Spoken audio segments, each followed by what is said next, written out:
Hi, welcome to the Actor's Note. I'm Ariana Fort, and today I'm here with the immensely talented Roger S.H. Schulman, who is going to take us through his time in the industry and give us lots of new information we haven't heard before. So welcome, Roger.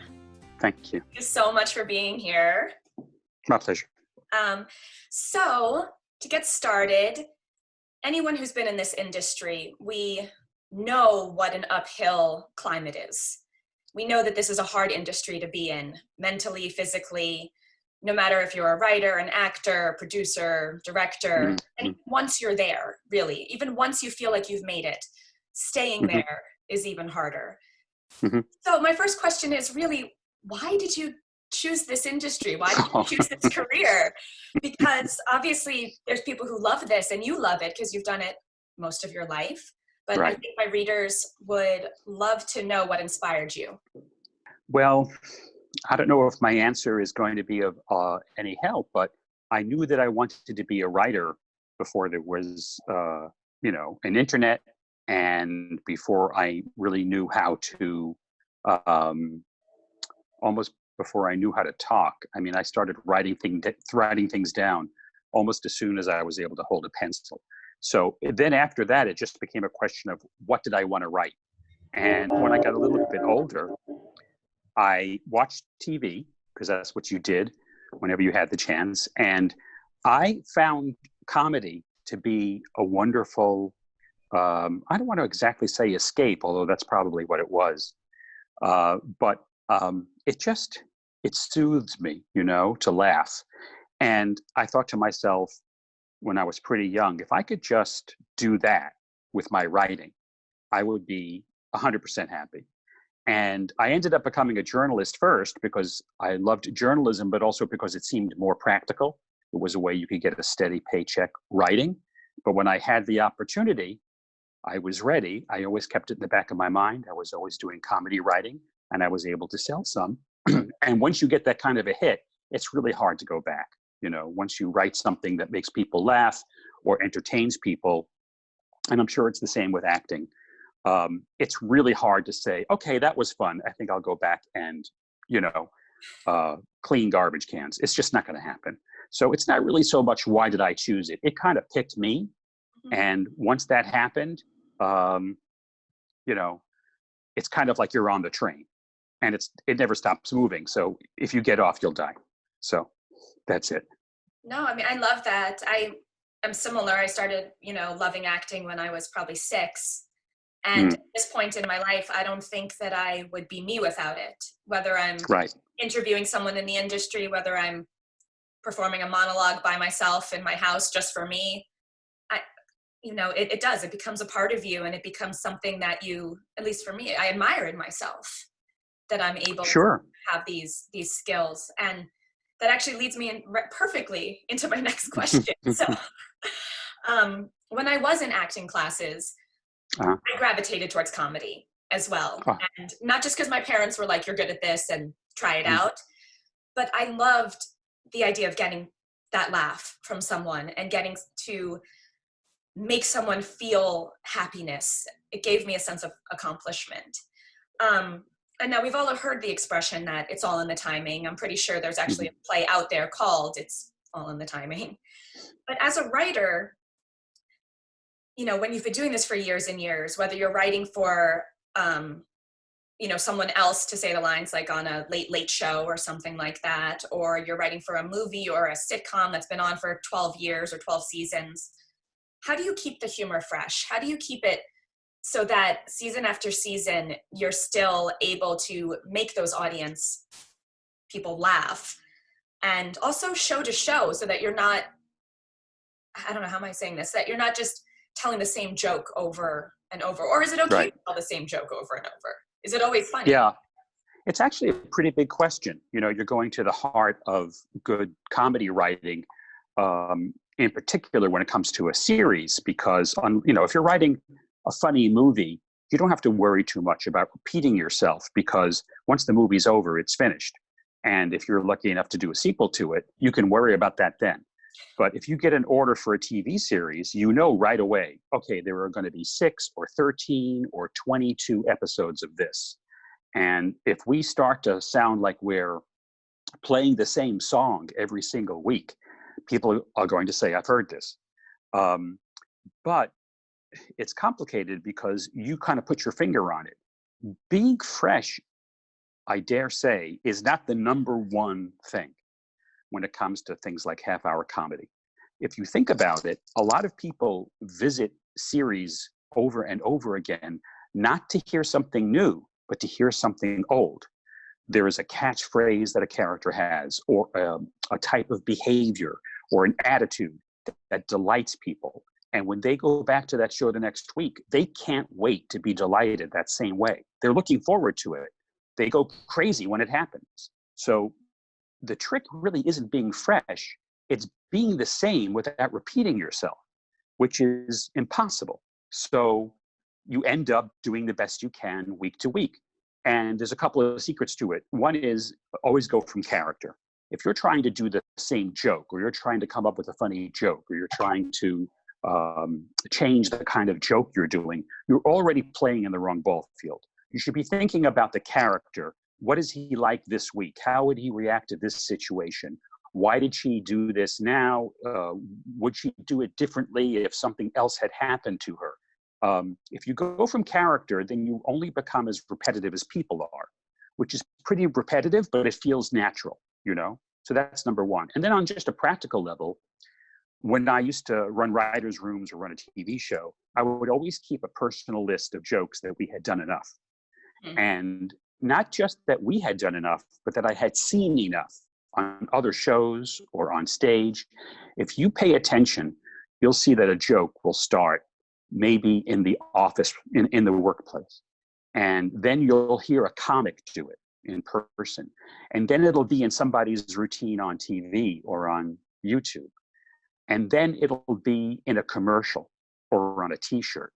Way before you get to the commercial or t-shirt phase, you had better put it on your list of jokes never to do on your show.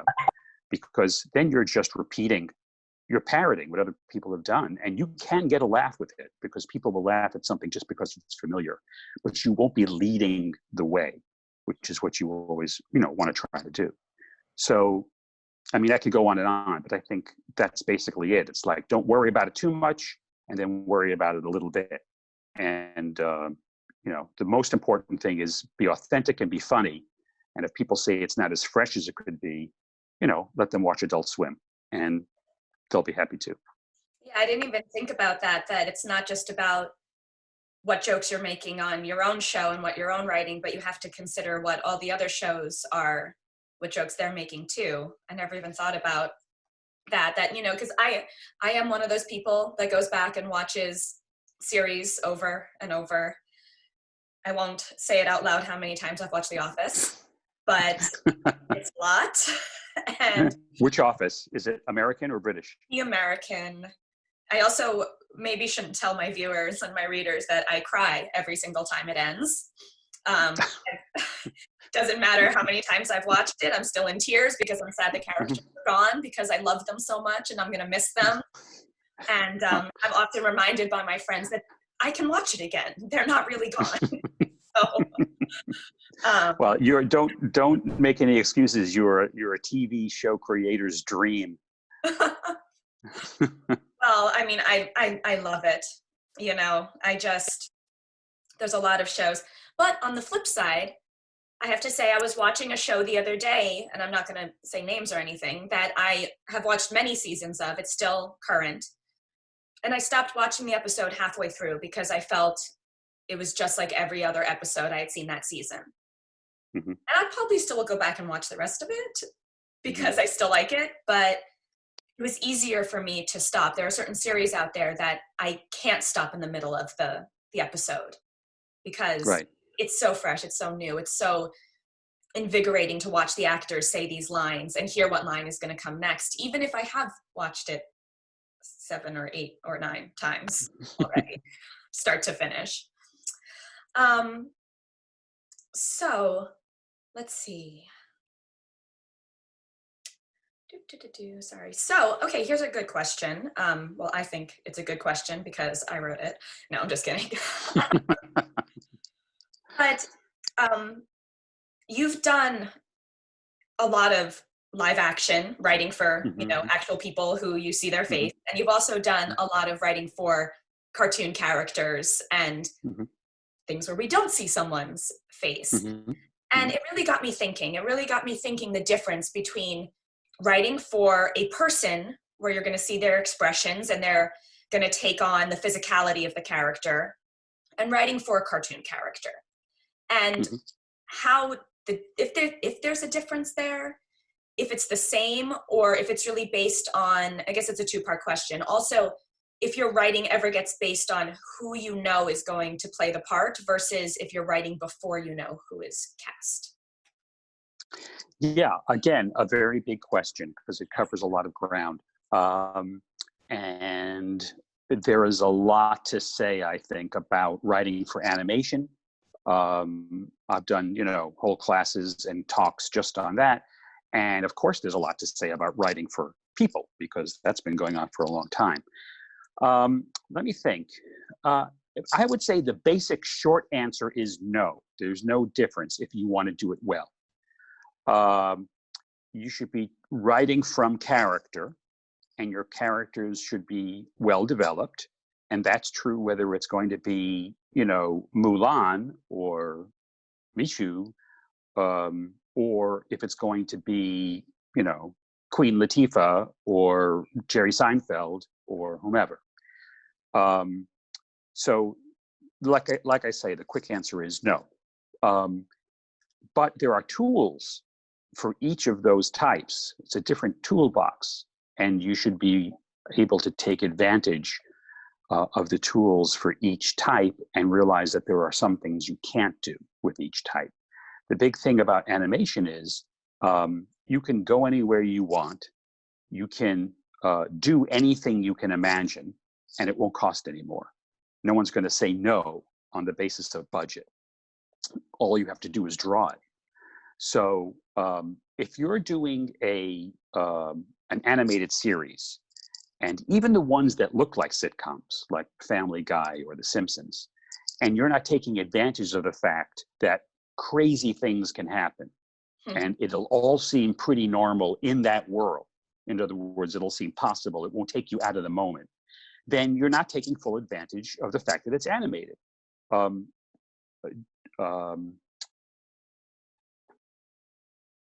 Jeffrey Katzenberg, I was trying to remember who it was. Jeffrey Katzenberg once said, the first thing he asks himself when someone pitches him a new animated movie is, why is it animated? Why can't we just make a normal movie out of this? And if you're pitching it to him, you better have a good answer. And a good answer is, well, because they're dragons and they can talk. That's usually the answer. But nowadays, that's not the answer anymore because Disney is spending half of its time and money remaking animated films into live action films because they can make more money that way. I don't think they're taking the right advantage of the medium, but who am I to say? Turn down another $1 billion. For live action, you've got something that animation can't give you. It's very hard to describe, but there is a connection between people and people that is not the same as anything else. It's not the same as the connection between people and cartoons or people and computer-generated imagery, at least not yet. It's not the same. So you have to get as human as you possibly can when you're writing for people. There are pauses, expressions, tiny indications, moments of electricity between human actors that you need to take advantage of. Some of the funniest things in sitcoms are moments that you really can't describe to another person. It's not the line per se, it's the reaction to the line or the moment between them where they overlap dialogue. It's just something so human and relatable that it's incredibly funny. And that's what you're writing towards when it's live action, you know? You're taking advantage of everything that evolution has given us, which is these sensors in our bodies that pick up details that are so small in other human beings' faces and voices that we don't even know all of them yet. That's why they spend so much money trying to simulate people on camera, And they do a really good job now, but it's still not 100%. You know, if you go see one of the Star Wars movies or one of the Lord of the Rings movies, you say, hey, that's pretty good. But you don't say, what do you mean they created that character from a computer? Yeah. No way. No, there's just no way. That was a human being. We're not there, you know? And I don't know, frankly, if we'll ever get there. There may be something magical about people that took, 30,000 years to develop that we just won't be able to have a computer do. So anyway, I was rambling, but I hope that addresses the question. No, it does. You're teaching me so much right now, because to me, I would feel like there's a different, more of a difference between writing for, a character, like a cartoon character. But then when you started talking about it, thinking, I never even thought about the fact that you could do so much. I don't want to use the word extra, but like, extra with cartoons. Like we think about, well, I'll show my age right now, but we'll go back to like Looney Tunes when we think about, Roadrunner and Coyote, Coyote trying to, with these anvils and they'll all hit him on the head and the kids laugh and everyone laughs. But if that was shown in a live action, any situation, even if those characters looked real, it would be a lot more sort of horrifying, and scary. Yes. So Yes. there's It's very true. something beautiful with the fact that you sort of get to have that suspension of disbelief even more with cartoons than you do with, some of these other, even the example of, so my readers, in case I'm going to post your IMDb and everything so everyone can see all of your stuff. But, Roger wrote Shrek. And one of the big characters in that was, the, little wooden puppet boy, Pinocchio, whose nose always keeps growing when he tells lies. And in that, it's very funny. He tells a lie, it grows out of his face, and it's funny. But I have to say, even with the new Geico commercial, where they have the puppet boy and his nose grows, it's slightly scary. Like, it's still slightly animation somehow, because it's put in a real world setting. All of a sudden, that changes how I feel about it. Same character, same idea of what happens to his nose, but completely different reactions on my part. That's right. You're absolutely right. And I think if you don't put those two things next to each other, or if you're not a professional like you are, you don't give that stuff a thought.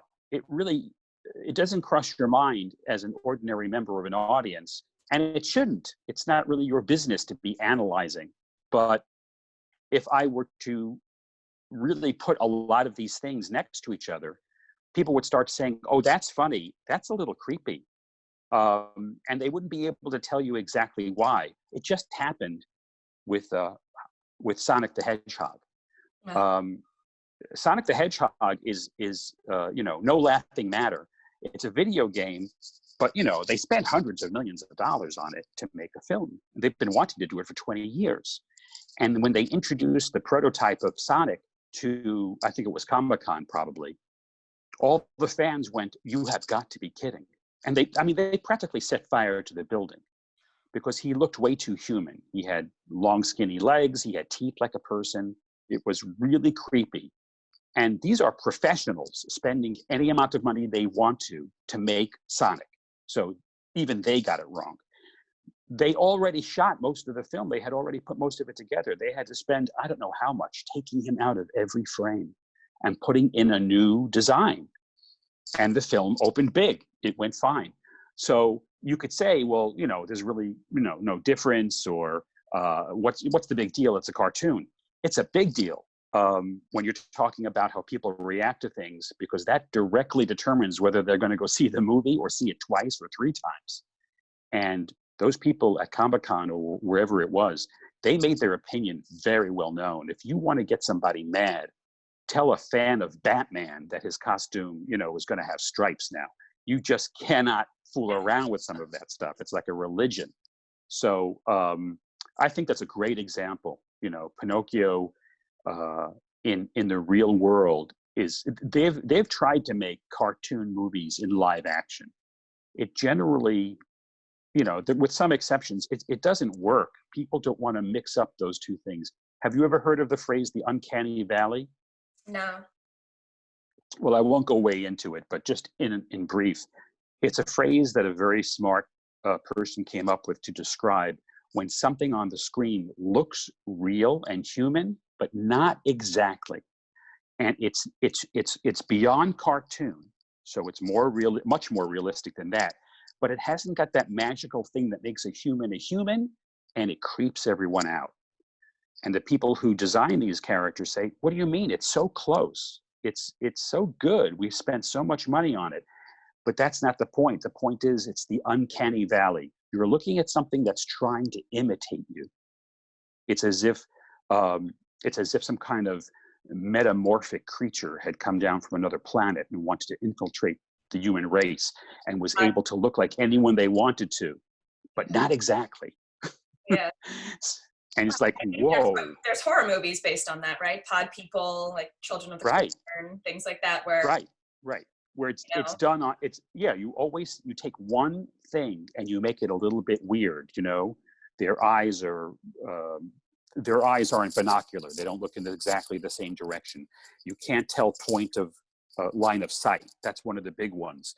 Or muscles don't work under the skin the way they do in real life exactly. You can see it even in the best versions of it that people have accepted. Like the first time we saw Princess Leia at the end of Star Wars, after the actress had died, and they had to rebuild her face and make it younger. And she has the last big line at the movie, and everyone just said, "Oh, there she is, and she's saying it." But once you watch it again, it's like, that's a little creepy. And they have tried to do this many times and thrown away whole projects because there's just nothing like a human being if that's what you want to do. If you want to create a human being, get a human being. It was designed by the best, and you so far you can't duplicate it. Better to make them look like Woody from Toy Story, which everyone knows is not real. And great, let's have fun. Yeah. No, it's interesting. It's true. Humans, we have something that can't quite be captured yet. And, right. I kind of hope that it doesn't ever get fully captured, but that's a whole other topic. So bringing us back around, so I really do want to touch on the second part of that question real fast, just because it's interesting to me. For example, with, let's say with Shrek, Mike Myers, who voiced Shrek, in case anybody doesn't know. I think everyone does know, but now he wasn't actually the first person who was going to voice that. Now, when you get, you're like, okay, I'm going to write for this, and I've been hired, and I'm the writer, and I'm doing this. And they say, okay, this person is going to voice it. Do you sort of go through like things that person's done in the past? What's their speaking pattern? How do they sort of deliver jokes? Is that ever used when you go into approaching like an animated character? Oh, not just an animated character, a live action character too. Oh. So the answer to your question is a big yes. Chris Farley was the actor who originally voiced Shrek. And when he passed away, I joined the crew at that point when they knew they were going to be switching from Chris Farley to Mike Myers. And that was one of the reasons that I was there, was because as funny as Chris Farley was, the script was essentially a comedic drama. And they decided to take the opportunity, so to speak, of making it a sort of a full-blown comedy with a dramatic underpinning. Every good comedy has a good serious story under it, but it was going to be a very different kind of a movie. And Mike Myers was certainly going to make a huge difference. So when we were writing for Shrek, the character, we weren't going to write Chris Farley. We were going to try. Mike Myers is an established voice. You kind of know. If they had cast it with an unknown, then I don't think we would have paid any attention to the actor unless they were really special or had a particular thing they were bringing that they hired him for. But because this was already a star who was well known and had a good track record in his flavor, his approach, yes, absolutely, you're thinking about him all the time. on top of that, it was Mike Myers who decided that Shrek should have an accent. And there was actually I wouldn't say a fight, but there was a big, discussion about that. You're not going to find a marketing executive or a creative executive in the world who's going to say, yeah, let's make a big Hollywood movie and the lead is going to have like this, brogy kind of an accent, and children will go see this movie. Why create a problem for yourself? Just make them talk like people in America. And that's where we want to make our money. Maybe, we want to make it all over the world, but it's primarily, it's an American movie from an American studio. But because Mike Myers is Mike Myers, he has some juice. And he could say, no, I really want to do it this way. And they said, okay, let's give it a shot. And of course, it made all the difference. I mean, there isn't anybody who can imagine Shrek without that particular voice. And it started smiling thinking about it, That's right. Just absolutely. It's the age-old fight that happens a million times in every project, which is, do we try something new and maybe break through to a whole new thing? Or do we do what's worked in the past and play it safe? And it's easy to say, hey, let's try something new. It's not so easy when you're saying, let's try something new, $200 million, please. It's, you could lose that. That's not my problem. I don't care. But the studio executives, it is their problem. Let's face it, it's show business. Half of it is show and half of it is business. And when you and I talk about things like, it can be so hard, it's an uphill climb, all that kind of stuff, we're not talking about the show part. Writing is fantastically fun. Acting is fantastically fun.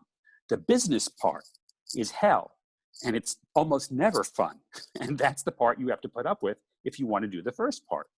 So you have to have arguments with people like whether Shrek can have an accent or not. I mean, it's like a huge deal.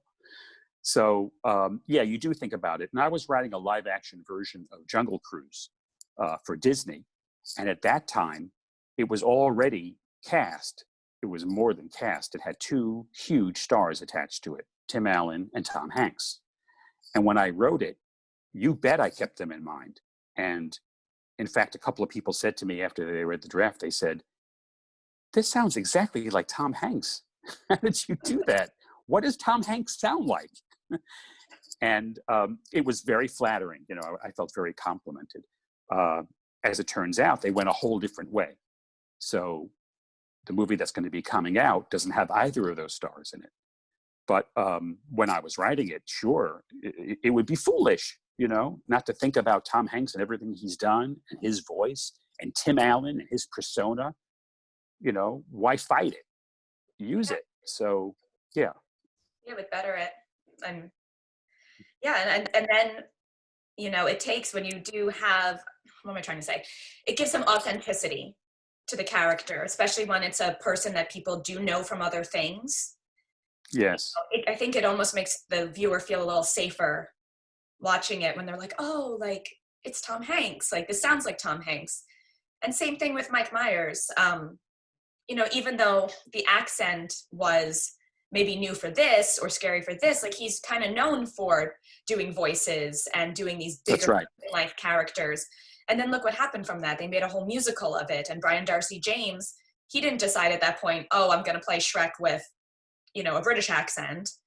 It's like, no, that's the character, and everyone expects it and wants it and looks for it. I mean, which also must be kind of amazing for you to see something that you wrote sort of take these journeys after it sort of leaves your hand and mind, and that became a movie, and then it became sequels, and then it became a Broadway show. But in the end, it's still, these characters that you helped create. I don't know. To me, I feel like that would be like the equivalent of if I wrote a play, or if I was in a play and I created the character, like Ellen Green in Donkey. I keep this on my desk because of what you're saying. It's like, I think the first time it really hit me is not when I saw the movie or it did well. It's when there was a toy, and some mom is going to buy a little stuffed donkey for their kid who's going to grow up having memories of having played with Donkey. when she was 3. And I just thought, man, it's like, I don't know why the merchandise is what got me. But it's like, man, they made a toy, you know? Well, I mean, Ellery loves Fiona. She goes around and she does Fiona, and she wants to be in the musical and play young Fiona. She's learned the whole part and everything like that. And these characters stick with people, you know? Yeah. They do. They stick with you. And I guess that's probably a sign of good writing, if these characters live on with you as you grow up and everything. Yeah, well, I hope so. It's a bunch of stuff, you know. It really is a happy confluence that you can't manufacture, or every movie and TV show would be a hit. That's true. But these incredibly talented artists, where computer animated technology was at the time, executives who are willing to give things a chance and need to create a new brand for themselves, everything has to come together at the same time. Because you can have, you know it as well as anyone else, every time you get the same group of people together to do a sequel of a successful project, you really don't know how it's going to come out. And yet you're trying to control every variable. And sometimes, in fact, most of the time, it's terrible. You know, people say, what happened? You know, the first one was so good. So that's really something, you know, and it's magical. You know, I think that's the best part of it, is that's why it's kind of sad, you know. Everything you're saying is true, but it's also true that when you see it out there and you know it's had an impact on popular culture, you think to yourself, I'll probably never be involved with anything like that again. It was a moment of a supreme magic that I didn't have as much to do with as I would have liked, or I would just wave my wand and have it happen every day. So it's kind of bittersweet, you know. Yeah. And for actors, I think it's much worse, because you know, writers can get typecast, but it's never the same as an actor getting typecast. And, you know, you become, you know, take yourself, you said you like to do comedy. So you're doing comedy, you're doing comedy, you're doing comedy. And then one day you say, I really want to be Juliet. Just, you know, one time I want to play Juliet. And everybody you go to says, you? No, you're funny. You're funny. And then you go home in tears, because it's like, I'm more than funny. It's tough, you know, it really is. Yeah. And that sort of leads me to this other question that I had, which you kind of just so lightly just brushed on. So I'm going to go into this. But when I work on a character and when the show ends, I rarely feel that I'm totally done with that character. I rarely feel like, well, I did it. Like, I've learned everything there is to learn about this character, and now I can just put it on the shelf and not think about it. You know, I always feel I can dig deeper. I always feel I can find out more about her or the character that I'm playing. How do you as a writer, and after this I'm going to kind of steer towards everything else that you've done, because you've worn so many different hats, but how do you know when a script is done? Who says, like, all right, this is the draft that we need? And does it ever feel done? And when you see it, do you ever say, oh, I wish I would have changed that? Or it doesn't feel like I want to go home and write another draft of it? Or do you feel like you're done when it's done? Well, that's a great question, because you know, the answer is all of the above. You know, I think the best thing I've ever heard on that topic was from John Lasseter, who for many years was the mastermind behind Pixar. And he said, you don't finish a movie, you release it. And it basically, and that's at the highest level. So we're talking about somebody who can take as much time and as much money as he wants to make sure it comes out right. So if it comes from someone at that level, you know, it's just kind of a universal truth. You work on it, and you work on it, and you work on it. And don't forget, we're talking about a medium that has more than one major phase. It's not just the writing and the rewriting, but then there is the production design and the casting and the direction and the editing and the post-production. And all through those steps are new kinds of writing. There's rewrites on the set. There's ways to sort of what I consider to be rewrite in the edit room. You can switch the order of lines. You can take words out of people's mouths and put new words in. I've done it. It never stops. The only thing that stops you is that somebody with a checkbook says, the movie is going to be in theaters in 60 days. So give it to us now. And that's it. You have no choice. That's why I think John Lasseter said, you release it, you know? And that impulse to continue to work on it and finish it, so to speak, is so strong that you get the director's cut and the re-release and, you know, the streaming version. And back in the days when DVDs were big, they would be the box set. And then the, you know, the best of and the outtakes, for goodness sake. Now they're actually selling the parts they threw away. So it's just amazing. It's a very strong impulse to want to keep working at it. And if you don't find I mean, I'm just speaking for myself. If I don't find a way to manage it emotionally, then it just drives you insane, because you have to be able to look back on something that you did, that you worked hard on, and that was successful, and say, it was good enough, and I have to move on. You know, I can't get caught up in that kind of stuff. I don't remember the exact words, but there's this wonderful saying about not letting the perfect be the enemy of the good. Huh. Yeah. So it basically means you are never going to get there. You're only human. Do the best you can in the time you have, the tools you have, and be happy that you had the opportunity. And it's easy for me to say. It's not like I listen to that. I am constantly frustrated. So unfortunately, you know, I don't have to tell you, that's the artist's lot. You know, you just, the best you can do is be sort of like grateful and willing to move on. You know, and that's it. Get distracted. Do the next thing. Yeah. Well, I have friends who, as soon as their show opens, they audition for the next show because they don't want, one, think about the show ending, and then two, they want to have all of that that energy move to something else, because when that drop happens, it hurts and it's sad and it's over and it's final. Yeah.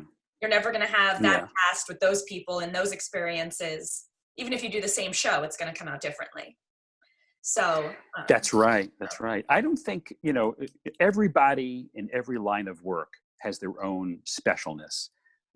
And speaking for you and me and the other people in the performing arts, I don't think there's anything like the feeling we have for what we create, how attached we get to it, how difficult it is when it's over, and how there's a grieving process. Mm-hmm. And it sounds stupid if you're not in the business. It sounds like you have really got to get a pill or a therapist or something, because it's your job. You have both. No, if you're a good actor, then you have a little bit of that all the time, I think. And the real professionals, not necessarily the most talented or the most successful, but the real professionals have figured out a way to handle this and move on and make it into a little bit more of a job and a little bit less of a passion, because it is a job.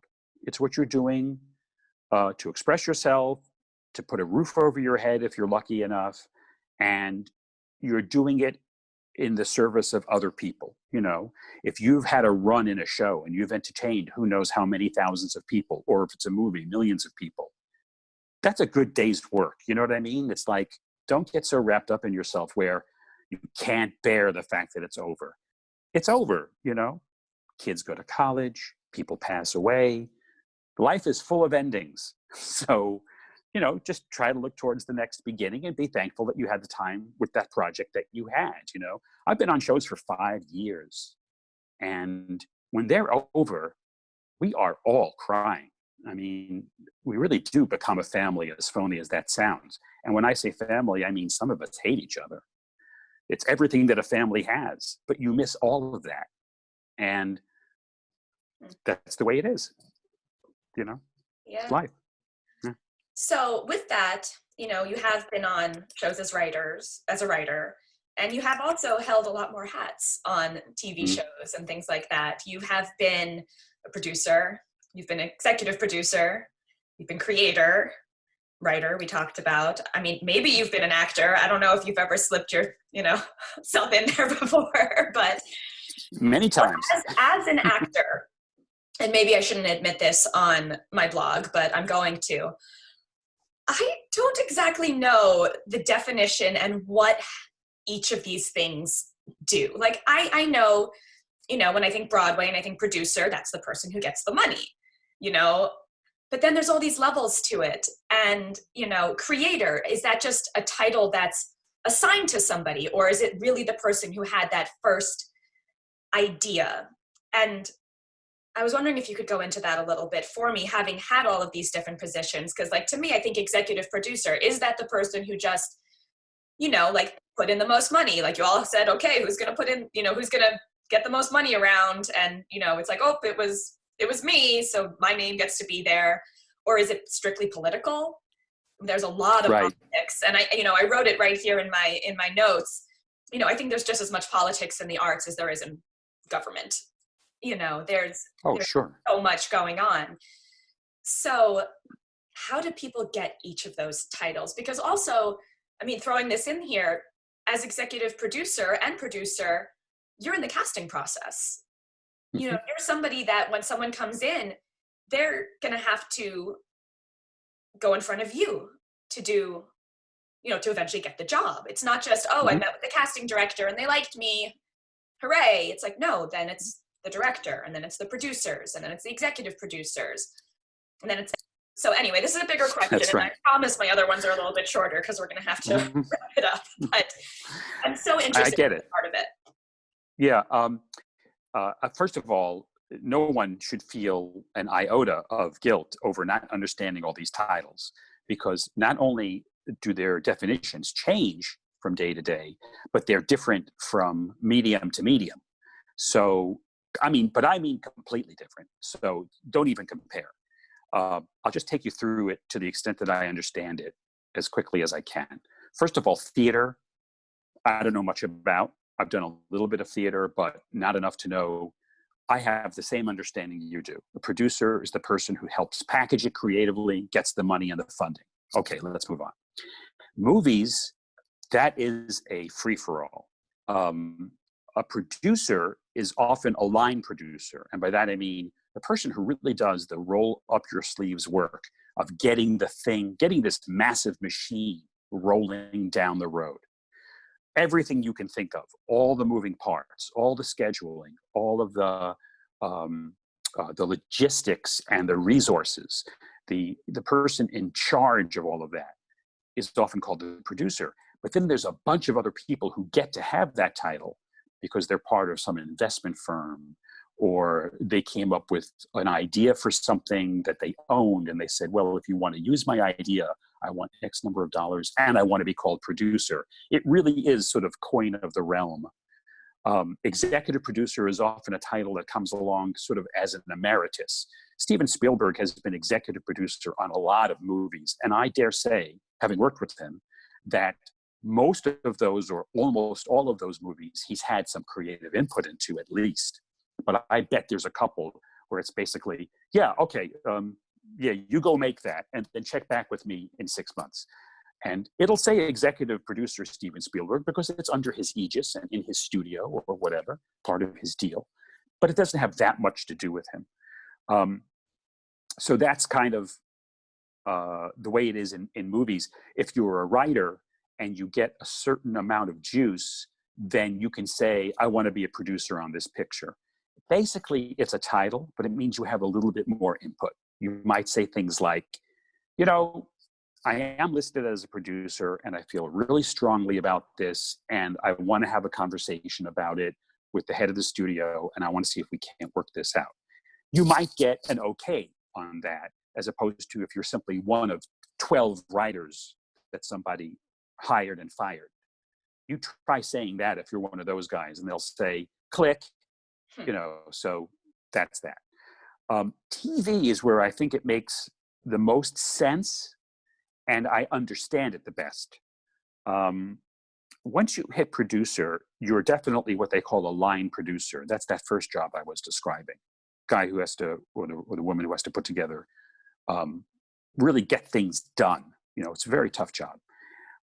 When you get to titles like co-producer, consulting producer, co-executive producer, you're basically talking about writers, because TV, unlike features, is writer-driven. It's a little bit of a meritocracy, I like to think, because I'm a writer, but it's the writers who get those titles because they've got experience, they get more money, they've advanced in their responsibility. So if you're a co-executive producer, you're probably running the writing room with writers and staff writers and consulting producers under you. If you're a writer that they've brought in part-time to help the scripts be better, I've done that, then they usually call you a consulting producer if you rate that title. Otherwise, they might just call you nothing, or consultant. Once you get up to co-executive and then executive producer, you really are talking about executives. The executive producer of a TV show is the opposite of what you described. There's no money involved in terms of investing. It's not about that at all. The executive producer of the TV show is the creative chief executive. There's nobody above the executive producer except the studio or the network, or the studio and the network. That becomes a different, those are not what you'd call creative people, although I'm sure they'd be insulted if they heard me say that. Those are executive people who sort of pass judgment on your work, but don't create anything themselves, except head eggs. And so when you're the executive producer of a TV show and you say, I like that actor, let's hire her, you can be overridden by the studio or the network or the company, Amazon, whoever's in charge. You can be over, but basically you have the power of the green light, you know? So you're right. The casting director approving you is not the end of the process. It's the beginning of the process. Then you see a couple of more people. You do see the director. You do see the executive producer. After that, you usually send, if you're an executive producer, you send 2 or 3 choices. You try to send 3 choices, if you can, to your responsible executive at the studio or the network, or both. And then they get to choose from those 3 that you have already approved, the one that will eventually have the part. And that's, talk about politics. What you want to do is send the person you want, the last person in the world you want, to show them how bad it can be, and then somebody you're willing to live with that you think is a safe bet that they might choose, like someone they already know, or someone they like, or someone who's more stereotypically the part and not sort of a left turn. And then you pray that they see what you saw in that special actor who brings something new to the role that you didn't even think of when you wrote it. And then you have a fight about it. You know, I mean, if you're an executive producer with a lot of power, then you can say, I don't care what you think. I want this person in. You really want me to quit over that? And if you're Dick Wolf, no, we don't want you to quit over that. We want you to continue making us hundreds of millions of dollars. But if you're someone more like me, it's like, you know, I've run a few shows. It's like, we understand how passionate you are about this, Roger, but we really want you to choose the person we like. Thank you. And you do. Yeah. Or you don't. I think that's really important. A lot of my readers and viewers right now are really parents, actually, who want their kids to go into this industry. And it's funny, like, I think that, you know, a lot of these parents is, you know, if they don't get, their child doesn't get the role or whatever it is out of the, you know, 3,000 that were submitted or whatever, maybe not 3,000, but a lot, you know, that it's, you know, that it's not necessarily that the casting people didn't, or the writers or the director didn't want your child in that role. That a lot of times it's even out of their hands who's going to get this, and really they should be telling their children that it's exciting that they even got as far as they did, because in the end, really only one person gets it. You know, unless it's like soap operas where all of a sudden 1 week it's one character, you know, one actor, and then all of a sudden we're supposed to not realize that the actors changed and, you know, played the same character or whatever. But yeah, I mean, it's such a process. It's such a long process, and the casting process is hard. And I guess I have one little extra question that I just thought of along with that. How does it work when you hold a lot of the same hats within the same show? Like Jonas Brothers TV show on Disney. You created that. That was your idea. So you had the creator aspect. Then you also wrote for it. So you were also a writer. And then I believe you had producer and executive producer credits on that as well. So then Right. who do you answer to? Like, how does that go? It's really not complicated.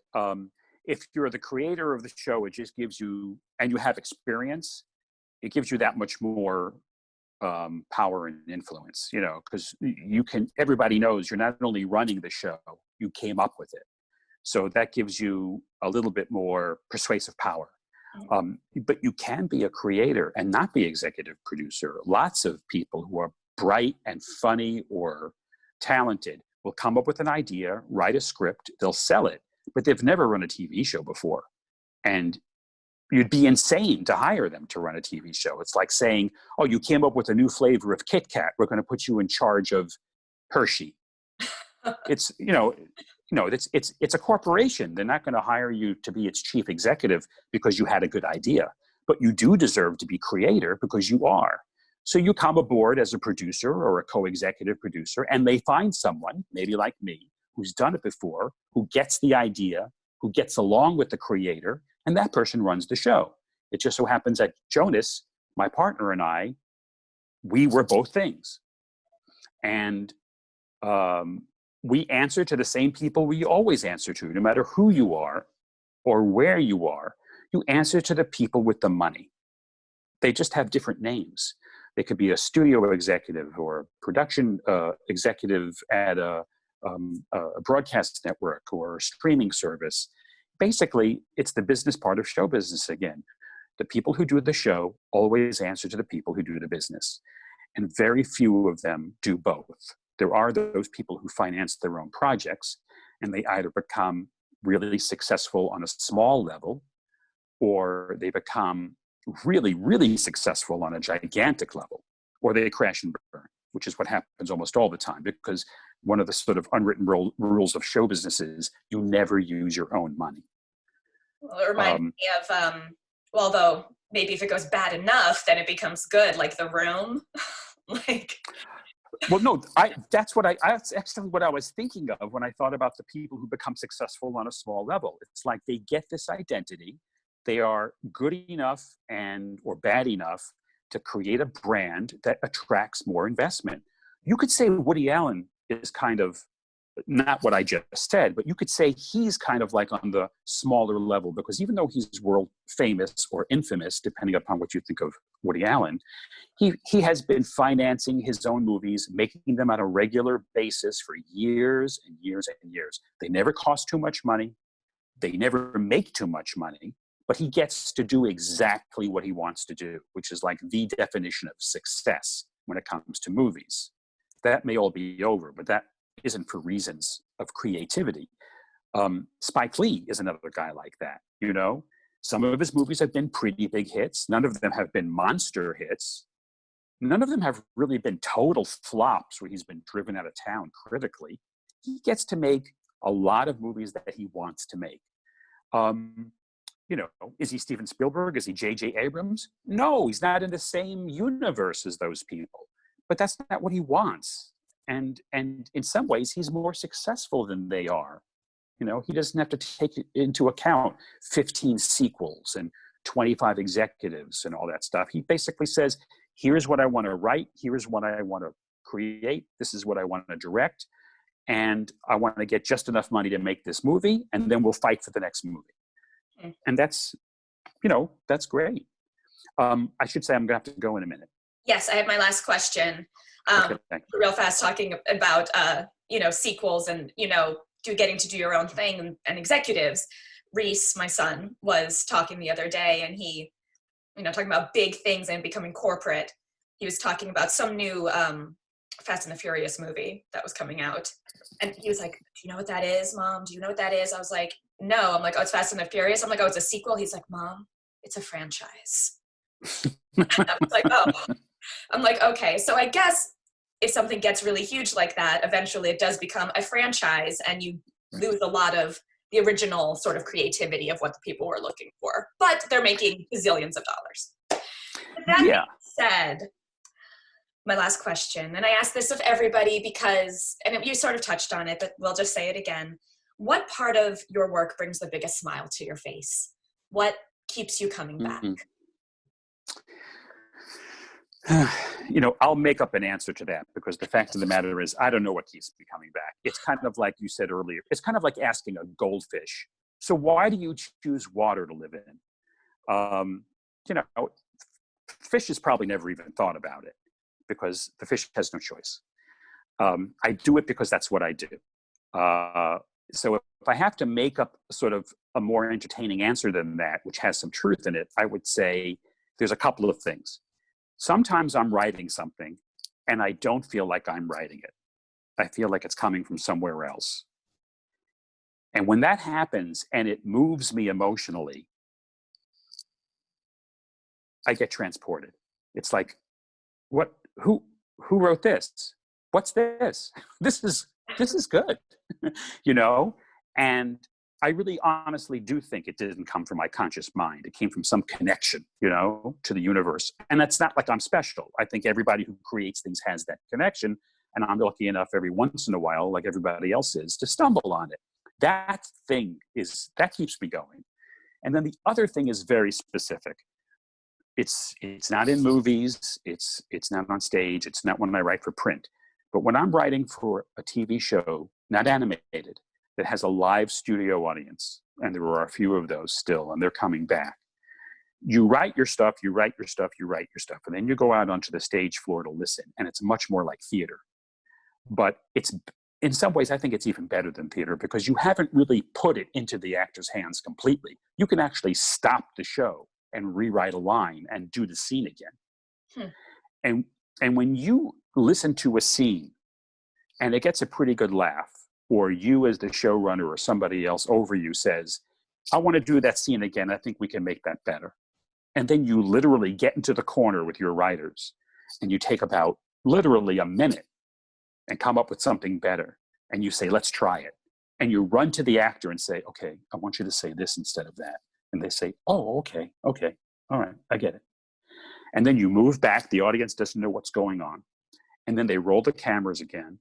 And they do the scene again. And the audience is obviously saying, oh, they're doing the scene again. And then there's a new line in it that's twice as funny. And everybody laughs. And you just wrote it. It's like someone eating your fresh baked cake and saying, this is the best cake I've ever tasted in my life. And you still have the oven mitts on, you know? Oh my God. I can't think. I know I've never been on hard drugs, so I don't know what they're like, but I'm thinking that's what it's like. Because everything is fine. Everything is just fine. You have a superpower.